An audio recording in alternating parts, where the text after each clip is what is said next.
गोळी लागलेली, त्यांना रस्त्याने पूर्ण धार झालेला. लेकिन तरी पण शिवाजी महाराजांनी माँ भवानीची शपथ खाऊन त्यांनी एक शपथ खाल्लेली की अगर आज मी पावनखिंडीला नाही आणि पतारगडला नाही जिंकणार मग मी पण शिवाजी महाराजांचा मावळा नाही. त्यावरून ते पूर्ण तयारीवर कोंडाजी रामजी शेलारसोबत निघाले लढाईला.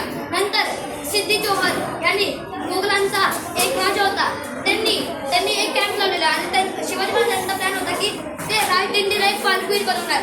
शिवाजी महाराज तिथून दुसऱ्या रस्त्यावर निघणार पावनखिंडीच्या लढाईमध्ये. अजून नंतर शिवा काशीद हे शिवाजी महाराजांचे खूप चांगले एक म्हणजे मावळे होते. ते शिवाजी महाराजांचे हेअर टेकर होते.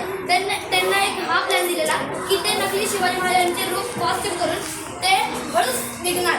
अजून सिद्धी जोहरला कुल्लू करून ते असली शिवाजी महाराज इस्केप करणं पावनखिंडीला. तसंच बाजीप्रभू देशपांडे यांनी पूर्वी लढाई जीतपासून त्यांची लढाईमध्ये अक्का समाधी घेतला. अजून समाधान ध्वज लास्टला बाजीप्रभू देशपांडेची समाधी झाली.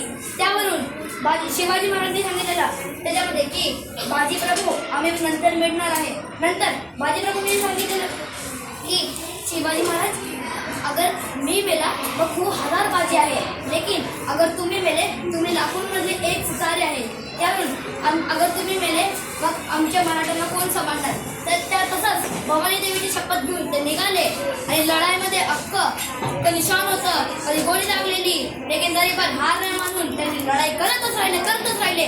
असे 19 तास झाले बिना पाणी बिना खाण्याचे. अजून ते लढतच राहिले. जय भवानी, जय शिवाजी.